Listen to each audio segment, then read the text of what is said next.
Hello everyone! Good morning! My name is Kaye. Welcome back again to my channel, and for today's episode, I will show you how I make my creamy Buko Pandan recipe. Hope you will like it. I'll see you!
kain.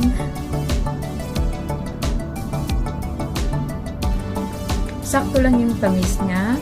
Masarap din yung buko. Hindi siya matigas. Sakto lang yung lambot. And then, masarap yung jelly. All fairness. It's a perfect dessert for family to enjoy every day, most especially during this holiday season. Advance Merry Christmas! Thanks for watching and I'll see you next time. Bye!